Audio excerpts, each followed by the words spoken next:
6. When Jesus had finished all these sayings, he said unto his disciples, Ye know that after 2 days is the feast of the Passover, and the Son of Man is betrayed to be crucified. Then assembled together the chief priests, and the scribes, and the elders of the people, unto the palace of the high priest, who was called Caiaphas, and consulted that they might take Jesus by subtlety, and kill him. But they said, Not on the feast day, lest there be an uproar among the people.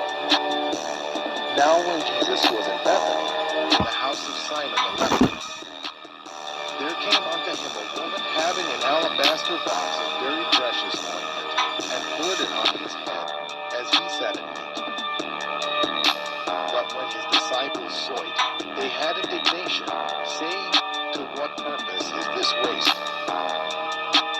For this ointment might have been sold for much, and given to the poor. When Jesus understood it, he said unto them, Why trouble ye the woman? For she hath wrought a good work upon me. For ye have the poor always with you,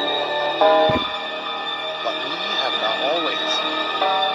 For in that she hath poured this ointment on my body, she did it for my burial. Verily I say unto you, wheresoever this gospel shall be preached in the whole world, there shall also this, that this woman hath done, be told for a memorial of her. Then one of the 12, called Judas Iscariot, went unto the chief priests, and said unto them, What will ye give me, and I will deliver him unto you? And they covenanted with him for 30 pieces of silver. And from that time he sought opportunity to betray him. Now the first day of the feast of unleavened bread, the disciples came to Jesus, saying unto him, Where wilt thou that we prepare for thee to eat the Passover? And he said, Go into the city to such a man, and say unto him, The Master saith, My time is at hand. I will keep the Passover at thy house with my disciples. And the disciples did as Jesus had appointed them. And they made ready the Passover. Now when the even was come, he sat down with the 12. And as they did eat, he said, Verily I say unto you, that one of you shall betray me. And they were exceeding sorrowful, and began every one of them to say unto him, Lord, is it I? And he answered and said, He that dippeth his hand with me in the dish, the same shall betray me. The Son of Man goeth as it is written of him. But woe unto that man by whom the Son of Man is betrayed. It had been good for that man if he had not been born. Then Judas, which betrayed him, answered and said, Master, is it I? He said unto him, Thou hast said. And as they were eating, Jesus took bread, and blessed it, and brake it, and gave it to the disciples, and said, Take, eat. This is my body. And he took the cup, and gave thanks, and gave it to them, saying, Drink ye all of it. For this is my blood of the New Testament, which is shed for many for the remission of sins. But I say unto you, I will not drink henceforth of this fruit of the vine, until that day when I drink it new with you in my Father's kingdom. And when they had sung an hymn, they went out into the Mount of Olives. Then said Jesus unto them, All ye shall be offended because of me this night. For it is written, I will smite the shepherd, and the sheep of the flock shall be scattered abroad. But after I am risen again, I will go before you into Galilee. Peter answered and said unto him, Though all men shall be offended because of thee, yet will I never be offended. Jesus said unto him, Verily I say unto thee, that this night, before the cock crow, thou shalt deny me thrice. Peter said unto him, Though I should die with thee, yet will I not deny thee.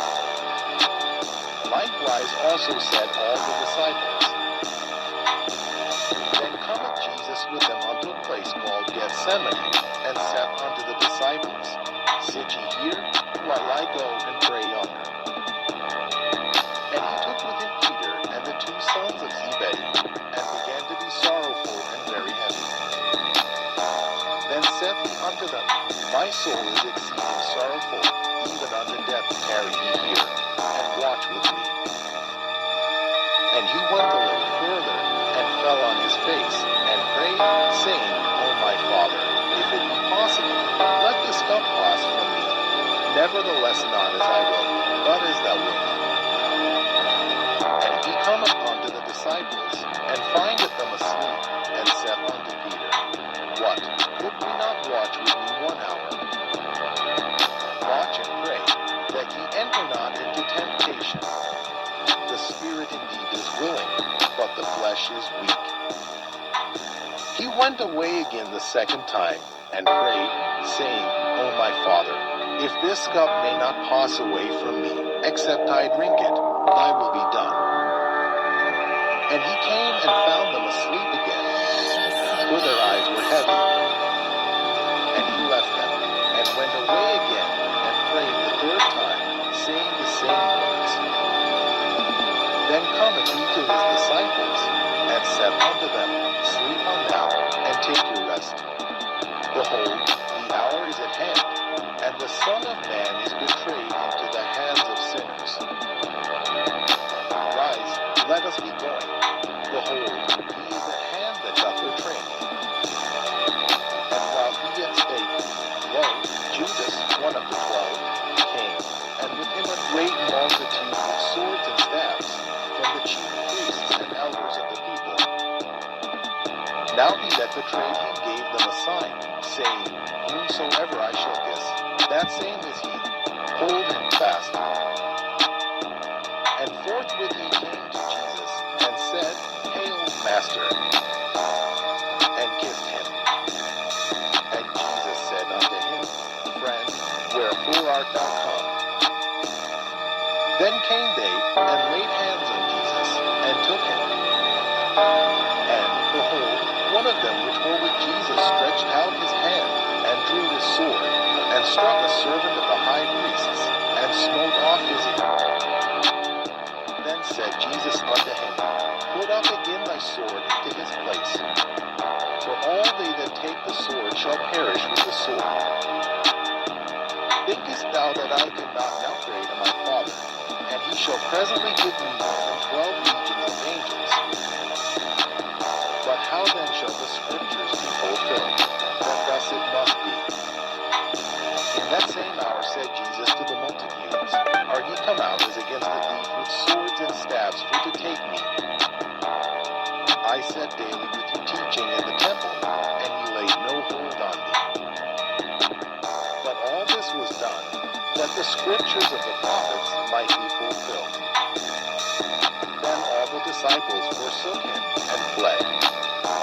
And they that had laid hold on Jesus led him away to Caiaphas the high priest, where the scribes and the elders were assembled. But Peter followed him afar off unto the high priest's palace, and went in, and sat with the servants, to see the end. Now the chief priests, and elders, and all the council, sought false witness against Jesus, to put him to death. But found none. Yea, though many false witnesses came, yet found they none. At the last came 2 false witnesses, and said, This fellow said, I am able to destroy the temple of God, and to build it in 3 days. And the high priest arose, and said unto him, Answerest thou nothing? What is it which these witness against thee? But Jesus held his peace. And the high priest answered and said unto him, I adjure thee by the living God, that thou tell us whether thou be the Christ, the Son of God. Jesus said unto him, Thou hast said. Nevertheless I say unto you, hereafter shall ye see the Son of Man sitting on the right hand of power, and coming in the clouds of heaven. Then the high priest rent his clothes, saying, He hath spoken blasphemy. What further need have we of witnesses? Behold, now ye have heard his blasphemy. What think ye? They answered and said, He is guilty of death. Then did they spit in his face, and brocade him. And others smote him with the palms of their hands, saying, Prophesy unto us, thou Christ, who is he that smote thee? Now Peter sat without in the palace, and a damsel came unto him, saying, Thou also wast with Jesus of Galilee. But he denied before them all, saying, I know not what thou sayest. And when he was gone out into the porch, another maid saw him, and said unto them that were there,